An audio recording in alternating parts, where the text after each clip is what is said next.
Greetings, Guardians. My name is Bife here. So I wanted to cover something that's a bit of a terrifying leftover mystery. This is the mystery of Gouging Light, the sparrow from the raid Vow of the Disciple.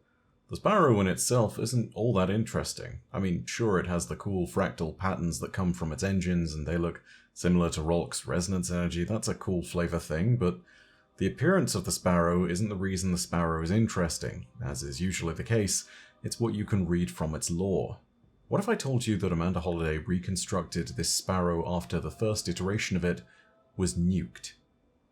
What if I told you that the reason it was nuked was because something that came from within it came from Rolk's pyramid and couldn't be allowed to go any further?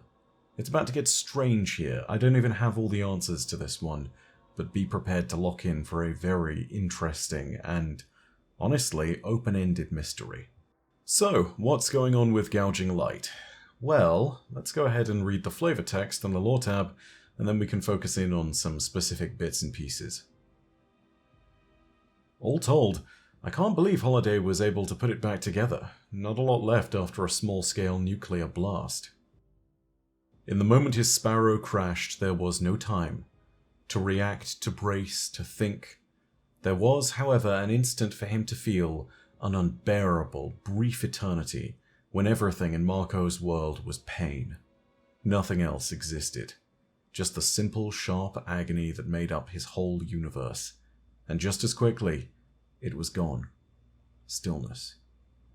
The sound of a motorized whine returned to him first, ringing in opposition to the pulsing ache in his head. Slowly, his eyes adjusted and he glimpsed the unbearable brightness of the Martian sun. Slowly, and all too quickly, pain returned to smother all else. The sparrow beside him smoked, reactor shielding intact, but only just.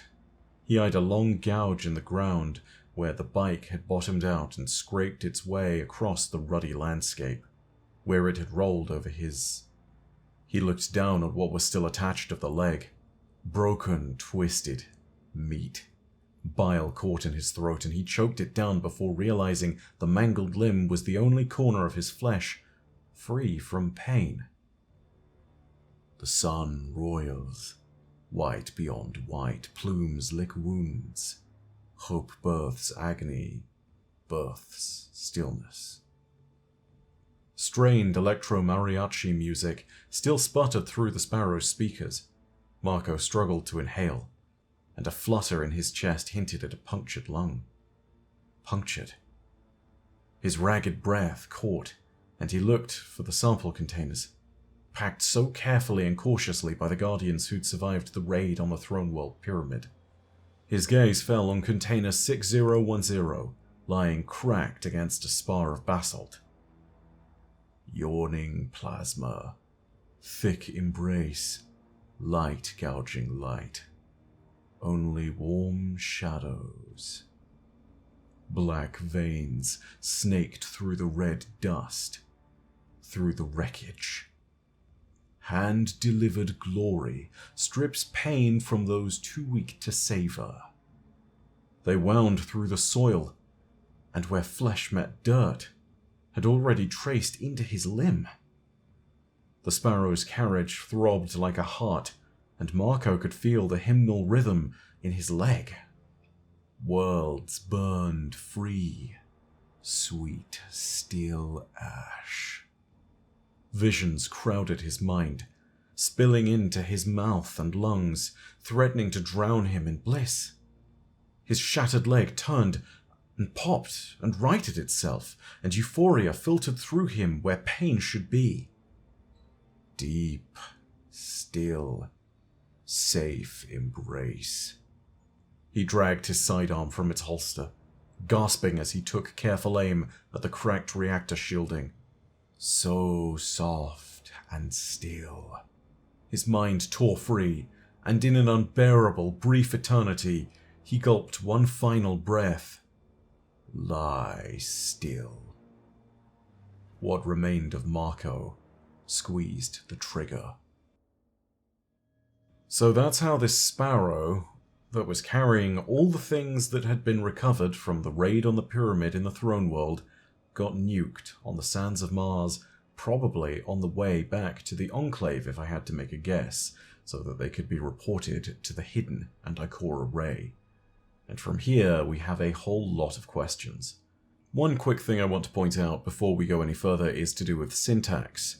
If you take a look at the dialogue that you get in that lore tab, you get the perspective of Marco in normal text, and then you get these reverse square brackets, which seem to, in many cases, indicate that something else is going on. It feels like dialogue from another person in this instance, and it's very hard to confirm who that is, but we'll talk a little more about that later. The questions that we inevitably get from this particular lore tab start with, inevitably, what was being transported in specimen containers 6010. How dangerous was it, and what was it doing to poor Marco? To start with the what was being transported question first, I think we need to look at some context clues that we get from both the raid and the lore tab to really have a clue as to what's going on. And at this point I should leave a note here that everything that you're about to hear is speculative at best. Not a single thing that I'm going to talk about from here on is confirmable and can be clearly stated as anything other than headcanon, or at very best as theory informed by what we can see in-game that is still, at best, an educated guess. So buckle up, let me know your own thoughts in the comments section, because no one's view here is completely valid until we know more about this stuff. From the lore entry, we can see that whatever was in container 6010 snaked towards poor Marco in black veins across the sands of Mars. It seems almost sentient in this way, like it's moving of its own accord, but we can't confirm if that's just the nature of its function or if it actually does have a will of its own. The black veins began to seep into Marco's leg and sort of replaced it, healing it, but not in quite the right way. It was noted that Marco's feeling of pain was replaced with one of euphoria, and the substance also seemed to fill Marco's head with visions and made his leg beat in the rhythm of the Sparrow's engine block. It's also crucially noted at the end here that the healing process, as it's been noted, isn't truly healing by the looks of it, because when the lore entry ends, it's noted that what was left of Marco pulled the trigger, implying that the thing in container 6010 was transforming Marco into something else entirely, and not really healing so much as replacing what his leg should have been. Now, that description of black veins isn't particularly solid, but I think there's actually something we can see in the raid which might relate to what that is. When you kill either of the two raid bosses, you can see this nasty-looking black ooze coming from out of them in strange vein-like patterns.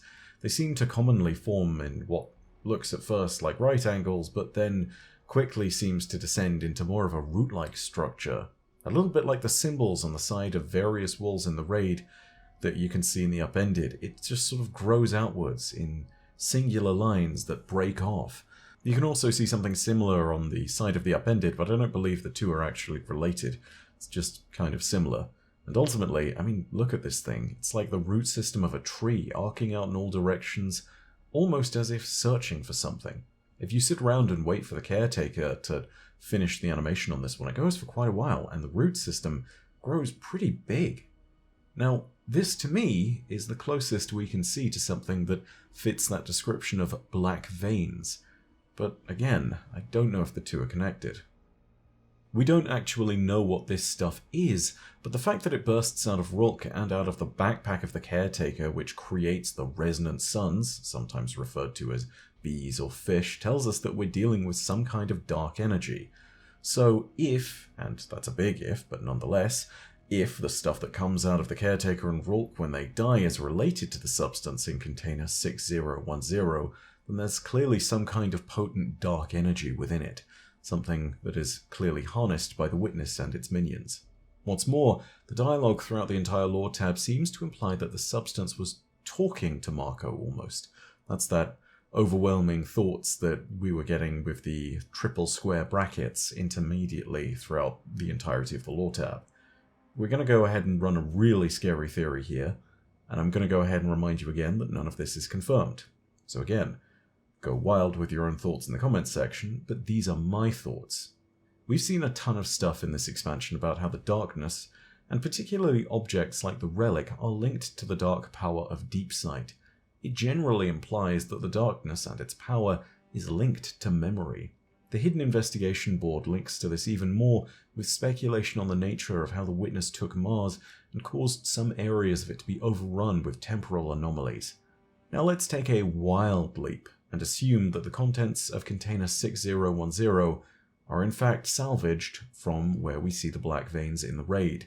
In other words, from either the corpse of the caretaker, or more fittingly perhaps, from the corpse of Rulk. Imagine for a second that this is the remnants of him, and one can see a potentially interesting interpretation of this substance and its purpose. Imagine, if you will, that the voice speaking in these odd triple square brackets is in fact Rulk, and that the fluid contains his potency, power, or even memory and personality. That would act as a sufficient explanation of why Marco was beginning to become, well, not Marco by the end of the lore entry. The parlance of the dialogue seems to fit well with Rulk and his patterns of speech. It's almost arrogant, but some of it is very grandiose in the way that it chooses its vocabulary. It could be some other character, maybe even some influence of the Witness, but I wouldn't put too far a stretch on it to be the Witness. I think that this is some kind of strange implication that there's reconstruction going on here. And again, the reason I think that's possible is because the darkness and deep sight and that power generally is all linked to the power of memory. And if this does contain the memory, or at least the semblance and personality of Rulk, perhaps that's what was being reconstructed here. Again, that's my particularly strange and odd theory, but nothing can truly be confirmed here, not least because of the fact that this thing got nuked from orbit. Speculation is the best we have, but I am going to throw a line down here and say there's one very clear thing that it's not, in spite of the visual representations given and how similar I'm sure many people think it looks like. No, I do not believe this thing is Siva. Don't even entertain that. That's just... no, I'm sorry. The visual similarities aside, this is very clearly something different. But this is realistically where I pass the baton and ask you what you think. What do you reckon's going on here? I personally haven't got a clue. Well, my best guess is that the black veiny substance that came out of it is something related to the deaths of Rulk and the caretaker. But even that is a theory at best, and I don't know what's truly happening here. The name Gouging Light doesn't give us too many clues either, as best I can tell. Maybe you have a better idea, maybe someone else does, but either way, this was dangerous enough that in his last moments, Marco pulled the trigger of his sidearm and nuked himself and it and all the other specimens recovered from the Throne World Pyramid. This is a big deal, and I just don't think we've gotten to the bottom of it yet. So let me know your thoughts down below in the comments section. Let me know if you think we're going to see more of this as time goes on. If you enjoyed the video, you can go ahead and leave a like, and of course the subscribe button and the bell next to subscribe are down there as well if you feel so obliged. Of course, this is an exciting time because we are fast approaching 1 million subscribers. I reckon that sometime this year we are easily going to hit it. This was a big month for subscriber growth generally, so thank you to everyone who's jumped on, and I hope you've been enjoying the content that I've been putting out. And all things considered, I really do hope that there is more still that you guys are going to be interested in, because there's a lot more from Witch Queen to tell. So when the Raid Lore series is finally done, which will be in a couple of videos time I think, then at last we'll be going there and we'll be getting all of that finished out. But in the meantime, as per usual, know that your viewership is quite enough for me, and that in the meantime my name is Bife. Per Audacia ad Astra. I'll see you Starside